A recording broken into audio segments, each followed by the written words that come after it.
Hello, everybody. Good evening to you. Good morning. Hello across the world. I just want to start the video by saying Happy Thanksgiving to everyone watching this. I appreciate you. I'm thankful for all of you that view the videos, that like, that subscribe. I appreciate all of you, and I certainly plan on continuing doing this in the future.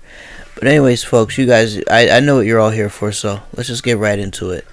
And I would say the theme of this past week number 12, is what a difference a week makes. Because I mean, just look at the first score, 45-6.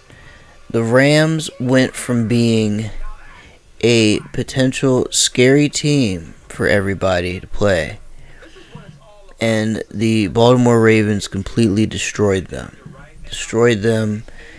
From the beginning. It wasn't even close. The game was, as you can see from the box score, it was over by halftime. They were up 28-6. The Rams kicked 2 field goals in the second quarter, and just the second half, did nothing. Did literally nothing.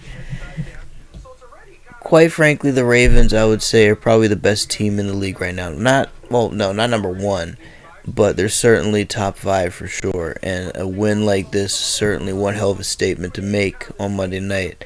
And Lamar Jackson will most likely be MVP through 5 touchdowns. The guy that was seen as a running back out of college ended up throwing 5 touchdowns. That's pretty remarkable, especially on a stage like that. And Jared Goff throwing 2 picks. I said before, Jared Goff is terrible. And everybody's starting to see that now. So I could say the Rams, not a scary team anymore. Not a scary team anymore. And speaking of what a difference a week makes, I mean, the Jets are suddenly 4-7. They kicked the Raiders in the face 34-3. The Raiders needed this win. This was, statistically, it was supposed to be an easy win for the Raiders. It was supposed to be a win to help propel them to the playoff picture.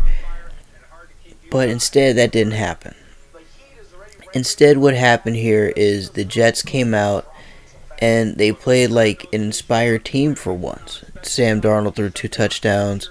Le'Veon Bell didn't have the best day running. He ran more than Jacobs, but still not the best day. And, I don't know where this came from the Jets. It's too little too late, in my opinion, even though they're 4-7. I mean, the best they can do right now is 9-7. I don't think they're going to do that. At this rate, they could go 8-8, maybe 7-9, but playoffs, not in their. I don't think it's in their future. But it's crazy the run they're on right now. And of course, I would say the worst game of the day, the Redskins and Lions played in a game that displayed a lot of ugly football. That was won when the Redskins kicked a field goal after the Lions, of course, missed their opportunity to win the game. And of course, during victory formation, the Redskins starting quarterback was taking selfies with the fans, because when you're the Redskins quarterback, you lose so much. And when you win, it feels like you just won the Super Bowl. What a franchise. And in the Battle of the Birds, we had the Eagles get kicked around by the Seahawks 17-9. The Eagles look like garbage, and I gotta be honest, a lot of those fans are probably missing Nick Foles right now, because with Nick Foles, I don't think they're 5-6. They're probably 6-5 at best. Like, they have a better shot with Carson Wentz. Wentz is good, but that team around them is just not good right now. Not good. They lost Deshaun Jackson. They lost Alshon Jeffrey. Their wide receiver core is depleted. Their weapons are depleted. Like, Wentz threw 2 picks. It's not going to be good for the Eagles. It's only going to get more and more ugly. And then the Buccaneers ended the Falcons' little remarkable run, 2-game run, 35-22. Winston, of course, threw 2 interceptions and a victory. One thing you can count on, folks.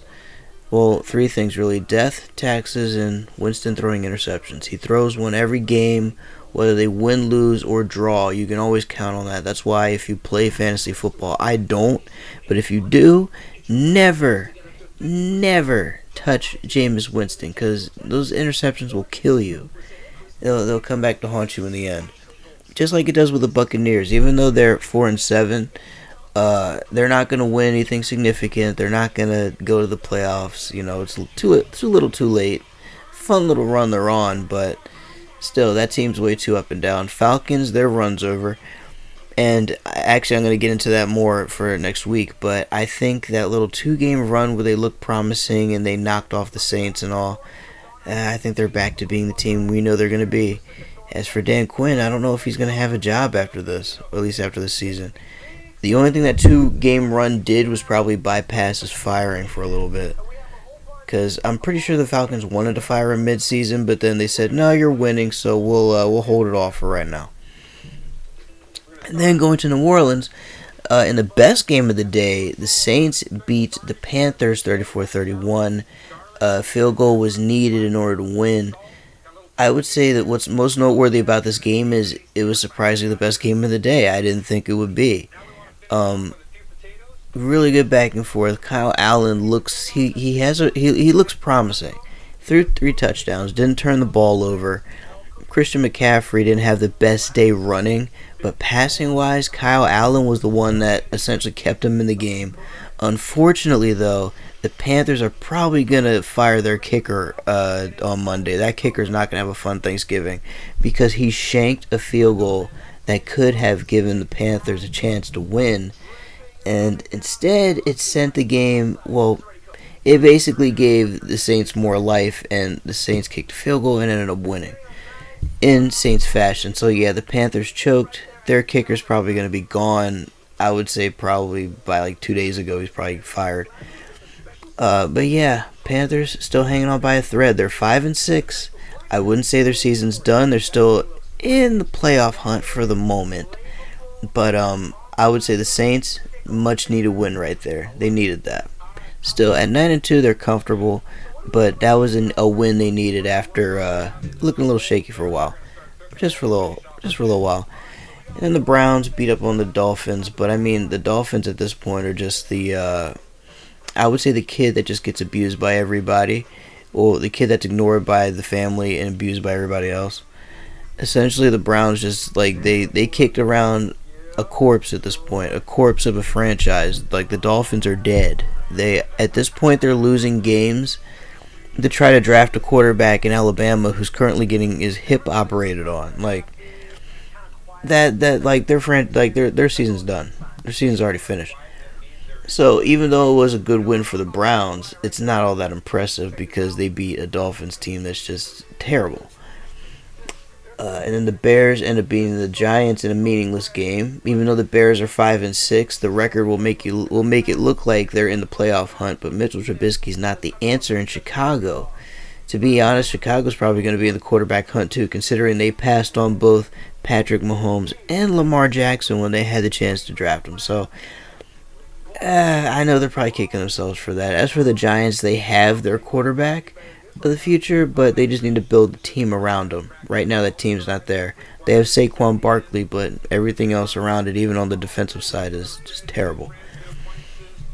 The Bills beat the Broncos 20-3. The Broncos had a nice little warm-up game before going to play Dallas on Thanksgiving Day. I will get to that game in our preview for Thanksgiving week. What's crazy about this, though, is the Bills, they look good. They look good on offense. The defense, however, even though they're highly touted, it's suspect at times. It wasn't suspect in this game, obviously, as the Broncos continue to shoot themselves in the foot with... look, Allen threw for 82 yards and an interception on the Broncos side. They didn't have to do too much. But still, that Broncos defense is going to be tested when they play the Cowboys. Still, jury's out on them, but I would say right now they still need to be tested a little bit. They're good at 8-3, but let's see how they fare against a really good team. Because so far the Bills have been playing and facing mediocre teams and beating them, which is what they should be doing. And then Steelers barely get by on the Bengals. This game was noteworthy because not only did Mason Rudolph get benched for Hodges, I believe the guy's name is, on the Pittsburgh side, on the Bengals side, Ryan Finley, after the game, was announced as being benched by the Bengals for Andy Dalton. Andy Dalton's going to be starting the next game for the Bengals, and Hodges is going to be starting for the Steelers moving forward as well. Both starting quarterbacks in this game got benched. That's pretty crazy. I didn't think that was even possible. And what's crazy is that the Bengals haven't won a game all year. The Steelers win, but the win was so ugly that Mike Tomlin, the head coach of the Steelers, just said, "Screw it, I'm done. Hodges hasn't killed us, so he's going to play for us for the rest of the season." Remarkable. Says a lot about Rudolph, by the way. And also, it answers that question about Big Ben Roethlisberger. Is he really done? Because I'm sure Roethlisberger standing on the sidelines is like, "Yep, I told you guys he's not ready." And he's right. Mason Rudolph is not the answer. Anyways, moving on. Jaguars and the Titans. That was, I would say that was more of a pull-away game for the Titans. And what's weird about them is they're starting to slowly creep up into the hunt for a wild card spot. Should be interesting to see what they do in this next coming week. Actually, the Jaguars are cooked. I wouldn't worry about them. They're fucking finished. But Tannehill has surprisingly brought life back into the Titans. It's weird that the benching of Marcus Mariota ended up being what helped the Titans, because now Tannehill steps in.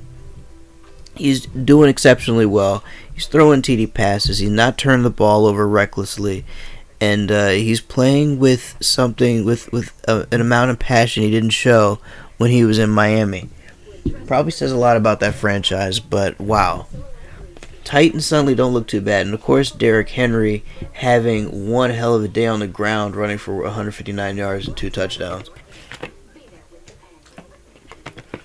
Titans are certainly going to be a team to look out for. Next week, I'm going to have my eye on them for sure. And then, of course, in a game that the media loved, well, at least on paper anyway, the Patriots beat the Cowboys 13-9. It was an ugly game. It was a rainy game. It was disgusting. Not too much scoring in this one. One touchdown by the Patriots that was defensive. Actually, no, I'm sorry. Tom Brady did throw a TD pass. Well, he had a touchdown. And for the rest of the game, it was nothing. It was just field goals up and down. Prescott threw a pick. Ezekiel Elliott couldn't even break 100 yards running. Like, it was ugly for the Cowboys and ugly for the Patriots too, because the Patriots are 10-1, but that record is something else, because the Patriots are barely winning. They're not scoring a lot on offense, and that defense is doing just enough to keep them in every game. Certainly going to be a team to look out for when it comes, playoff time, and when it comes for that final push and that final run of the Super Bowl, because yeah, the Patriots turn it on. That's what they do, but it's weird. Like, they're not doing a whole lot. It's almost as if they're doing just enough to win, and hey, as long as you're winning, that's all that matters. And then in the Sunday night game was the Packers and 49ers, and the 49ers just destroyed the Packers. It was a Monday night destruction with the Rams and Ravens, and then there was a destruction here with the 49ers and Packers. And what's funny about this game, too, is in my preview next week, this was more like a warm-up game for the 49ers, just like the Rams game was a warm-up for the Ravens. I tell you what, both these teams look dominant. Garoppolo threw 2 touchdowns. Not a whole lot of rushing on the ground for the 49ers, but you had a touchdown there from one of the running backs. And of course, George Kittle had a big night for over 100 yards receiving and a touchdown on only 6 catches. Tell you what, 49ers are looking pretty awesome right now. It may be a Super Bowl preview next week, but we'll see. And then, of course, Thursday night, Texans beat the Colts in a close game. Brissett, he's a good game manager, but when you're up against a guy like Deshaun Watson, it's hard. Like, it's pretty hard to outduel Watson, especially when you're not a running quarterback.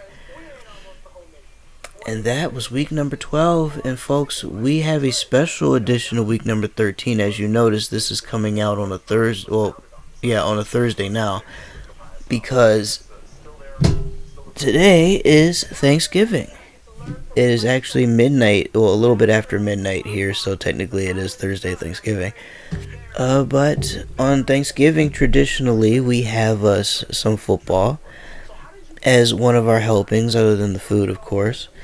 And the three games that we have been served up the Bears and the Lions at 12:30. It'll be in Detroit. The Lions look terrible at 3-7-1. The Bears are 5-6. But even though Trubisky's not the answer, still the Bears team is not bad. I would say their defense is probably a little bit better than Detroit, but because it's probably gonna come down to the quarterback, bet on Stafford over Trubisky. Stafford is not spectacular himself, but if it comes down to him or Trubisky, you gotta go Stafford. Gotta go Stafford. And at 4:30, probably I would say game of the day. This is likely when I'll probably be eating around this time, I would say. Usually a lot of people, I believe, around the world will be eating while this game's going on. The Bills and the Cowboys in Dallas. The Bills surprisingly have a way better record than the Cowboys. Bills coming in to Dallas 8-3. Dallas is 6-5 and conflicted all over the place. Jerry Jones is pissed off about Jason Garrett, saying things about Jason Garrett I've never heard him say about Jason Garrett ever. He might even just be mad. Maybe his blood sugar was low. Who knows? But I think the Cowboys are in disarray. I would like for the Bills to come in here and steal one, but one thing about the Bills is they have had the luxury of a favorable schedule this year, playing a lot of opponents that are beatable, meaning like they're probably average or below average as a collective unit in terms of the opponent. So I would say I'm tempted to pick the Cowboys here, but I'm gonna go ahead and pick the Bills. They have the better record. Frank Gore, believe it or not, having he's only rushed for a little over 500 yards, 2 touchdowns, but he's done enough to help open up the passing game for Josh Allen, who's thrown 15 touchdowns and only 8 interceptions, but thrown for well over 2,000 yards, on pace to throwing 2,500 for the season. I would say pick the Bills here, and I would say in the game of the night, well, I think Bills-Cowboys might be game of the day, but another one that could be game of the day, Saints-Falcons. This is huge for the Saints because the Saints need this victory after the Falcons embarrassed them in New Orleans. This time the Saints go to Atlanta. They have a chance to gain revenge on a team that essentially stole a victory from them and embarrassed them. I believe it was like 30-8. It was a skull dragging of a game. I'm going to pick the Saints here. Saints should be able to get revenge. I would say, folks, Bills, Cowboys, Saints, Falcons, those are the games of the day. Bears, Lions, well, let's just say you can sleep in and you can skip that one. You can have your Turkey Bowl football game at that hour. You can go ahead and start cooking the meal at that hour. You know, don't worry too much about this game. If you're going to have this game on your TV and you're not a Bears or Lions fan, it'll be background noise. And I get it. That's how it's going to be for me. I will be looking in on it, but it's mostly going to be background noise. And then let's go ahead and dive into Sunday. Might as well. Redskins and Panthers. I would say go for the Panthers here. The Panthers, you know, they need to continue their playoff push towards a wild card spot in the NFC. Meanwhile, the Redskins don't have a damn thing to play for. Plus, the Panthers are at home. Pick the Panthers in that one. You can't go wrong there.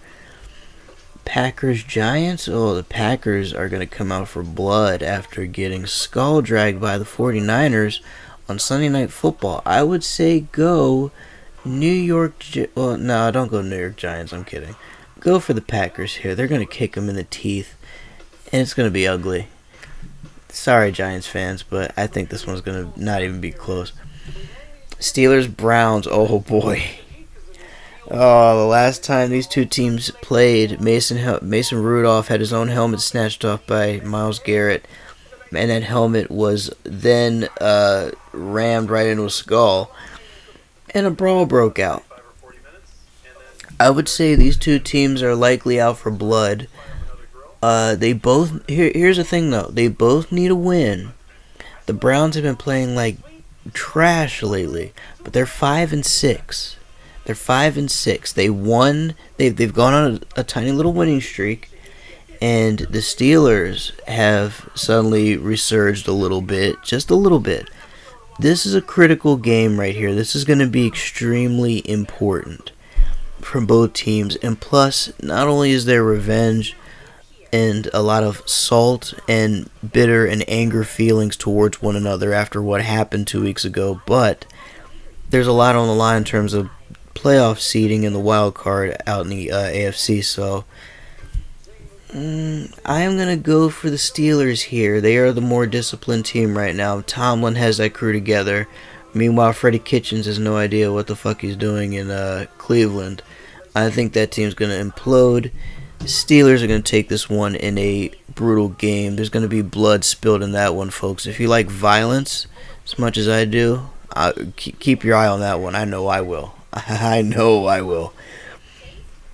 And then let's see, Buccaneers, Jaguars. Oh, Jameis, the turnover machine. Look at this: 22 touchdowns, 20 interceptions. That is insanity. Both teams are 4-7. Both teams are terrible. These are two Florida teams that are likely not going to the playoffs. I will. Where to go with this one? I would say flip a coin and pick a side. I'm going to go with the Jaguars here because Jameis Winston is a turnover machine, and turnover machines rarely win games these days. If they do win, it's because the other team managed to suck more than they did. So I would say go ahead, put your money on the Jags. You'll be fine there. Eagles, Dolphins. Eagles, of course. I mean, the Dolphins have nothing to play for, and the Eagles, they're 5-6. They're technically, mathematically in the playoff hunt, but they have played like such garbage lately that it's easy to forget that they were even in the hunt to begin with. But yeah, Eagles will get some revenge after getting embarrassed this past week. Let's see, Jets, Bengals. Oh, goodness gracious. The Bengals are atrocious. They are just god-awful. Completely fucking atrocious. 0-11, haven't won a game all year. If they're going to win a game, and I predicted this, I predicted that they would win at least one game this year. I believe this is the team they're going to get it against, the Jets. The Bengals, don't let me down. Don't let the world down. Just get one win. Don't be pathetic and go 0-16. That's reserved for true trash franchises like the Cleveland Browns. They deserve to be 0-16. But the Bengals, no. You don't deserve that. Titans and Colts. Ooh, and they're in Indianapolis. Wow. I'm going to go Titans. Titans have been on a roll. Jacoby Brissett's a game manager, but they're not hungry like Derrick Henry, Tannehill, and the Titans are right now. Right now they're streaking and they're trending up. Go Tennessee on that one. 49ers, Ravens. Look at this, folks. 10-1 versus 9-2 in Baltimore. That's going to be a fucking shootout. You have Jimmy G, who's thrown essentially a little over 2,700 yards, 20 touchdowns, 10 picks. Lamar Jackson's thrown a little over 2,400 yards, 24 touchdowns, 5 interceptions. Rushing, he leads like the team in passing and rushing. The man is 876 rushing yards, 6 touchdowns. He's like a college player. I'm going Baltimore here. 49ers have to come to the East Coast. It's East Coast game. And it's funny because I see the start time's 1 o'clock. I feel like they're going to move that to 4 because of the importance of it. I will keep my eye on that though, but depending on the start time, if they move it to 4 o'clock, I'm going Ravens because the longer it takes for the kickoff, the more jet lag the 49ers will probably feel. But just 1 o'clock, flip a coin, but I'm going to go ahead and pick the Ravens. I think they can get it done. Even though if they are going to lose during this little streak they've been on, the 49ers are the team to do it. Speaking of 4 o'clocks, we get into the Rams and Cardinals. I'm gonna pick the Cardinals actually. Even though the Cardinals are 3-7-1, the Cardinals have lost a lot of close games. I mean, if they've been getting blown out, I would pick the Rams in a revenge win. But Cardinals have been trending up a little bit. It's been a lot of close, heartbreaking losses for them this season. It's been a heartbreaking season for them. Kyler Murray does look like the future for them, though, in terms of a quarterback. They are set. All they have to do is just build around him. Build a defense. Build around Kyler Murray in the future. The Cardinals will be alright. But in this one Sunday, yeah, they're going to take one from the Rams. The Rams are broken. Especially after that beating they took on Monday. That embarrassment. Raiders and Chiefs, wow. The Chiefs the Raiders are about to receive even more bad news, I think. And I hate this, too, for Oakland. I hate this. I hate it. You got kicked in the teeth by the Jets unexpectedly. That was a game where you were supposed to kick them in the teeth. Instead, they kicked you in the fucking teeth. And now you had to go up against Mahomes. You know what? John Gruden's pissed off. He lives for moments like this. The Raiders are not out of it. They're 6-5. It's in Kansas. Oh, it's in Kansas City. Oh shit. Damn. If this was in Oakland, I would pick the Raiders, but this is in Kansas City. I think they're gonna fucking win this. Oh boy. Oh boy. That's gonna be a fun game to watch, though. I am gonna pick the Chiefs, but keep your eye on that one, folks. The Raiders might come in here and steal one, especially after the way they got embarrassed. Chargers, Broncos, ugh, there is nothing with this matchup. Both teams are garbage. I'm going to pick the Chargers, though, because they're probably the best out of these two garbage teams, but still, nothing here to see. Patriots, Texans, Sunday night. Alright, not bad.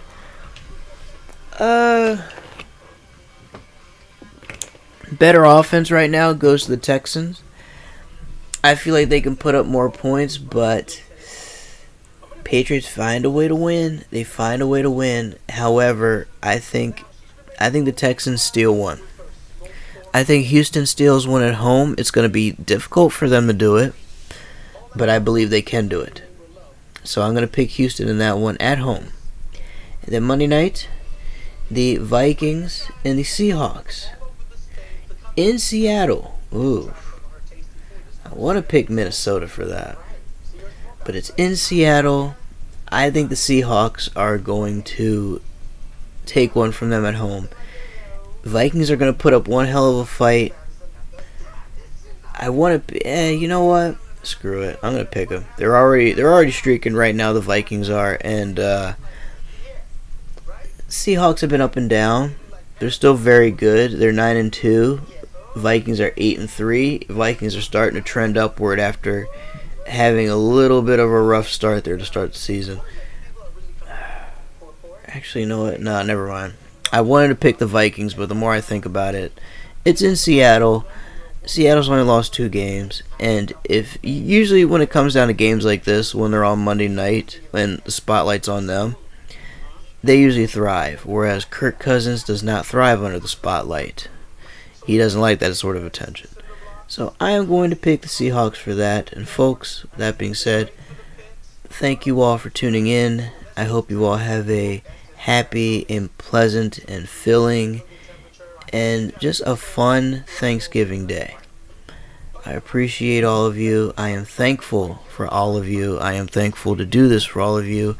And I look forward to doing this for many more seasons to come. Everyone, have a great holiday, and I will be tuning in with you after all of the games this weekend to recap all the madness, to update you on the playoff picture, which I will start doing actually starting next week. As we get closer, I'll update the playoff picture for you all, and of course preview week number 14. Until then, folks, week number 15, excuse me. Until then, folks, have a great holiday. I'm out.